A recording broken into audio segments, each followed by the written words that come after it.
আসসালামু আলাইকুম রহমতুল্লাহি ওয়া বারাকাতুহু। মেরে দুস্থ বুজুর্গ বন্ধুগণ, এই যে নকশাটা দেখতেছেন, এই নকশাটা হলো ভারত মারুতের কিতাব থেকে নেওয়া, তাও উর্দু কিতাব থেকে। ঠিক আছে, এগুলো বহু পুরানা বা এগুলা কেউ ইউটিউবে দেয় না, তারপর আমি ইউটিউবে দিলাম, কারণ না দিলে আপনারা কোথায় পাবেন।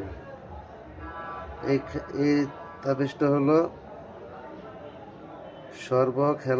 সর্বজুয়া খেলায় জয় হওয়া চালানি নকশা। ঠিক আছে, এই নকশাটা হরিণের ঝিল্লিতে লেখে একটা হরিণের ঝিল্লিতে লেখে ওটা নিজের হাতে ব্যবহার করবেন। আর আরও দুটো তাবিজ আপনি বানাইতে হবে সাদা কাগজে, মেসকো জাফরান কালি দ্বারা, হাবর জাফরান মেসকো কালি দ্বারা এই নকশাটা দুটো বানাইবেন। সেই দুটো নকশাকে যে কোনো শিরার ভিতরে ভিজাইয়া ওই লেখাগুলা উঠে ফেলাইবেন। সেই শিরার ভিতরে আপনি ধরেন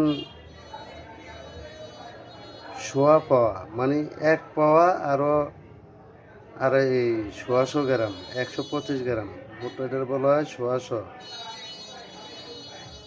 1 পাওয়া ধরেন এই 350 গ্রাম আটা নেবেন, নিয়ে ওই শিরার ভিতরে ভিজাইয়া ওটাকে খামির বানাইয়া 7টা গোল্লা বানাইবেন। 7টা গোল্লা যে পুষ্কুনিতে ভরা পুরা মাছ, সেই পুষ্কুনিতে সকালবেলা ভোরে ঘুমোতে উঠে ইনশাল্লাহ ওই পুষ্কুনিতে ওই আটার গোল্লাগুলো ফেলাইয়া দিবেন ইনশাল্লাহ। আর এই তাবিজটা আপনি হরিণের ঝিল্লিতে ভরে এই মন্ত্রটা, তাবিজ লেখার পরে এই মন্ত্রটা 21 বার পরে তাবিজের গায়ে ফু দিবেন। 3টা তাবিজের 21 বার করে একটাতে ফু দিবেন।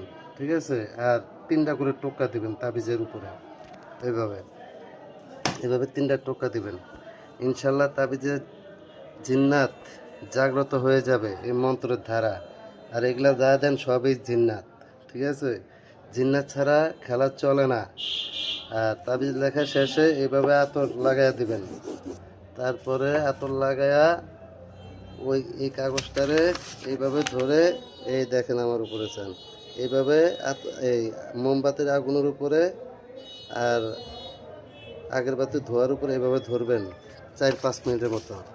ঠিক আছে মেরে দোস্ত, বুঝতে কোনো সমস্যা হলে আমার সাথে যোগাযোগ করবেন। ধন্যবাদ।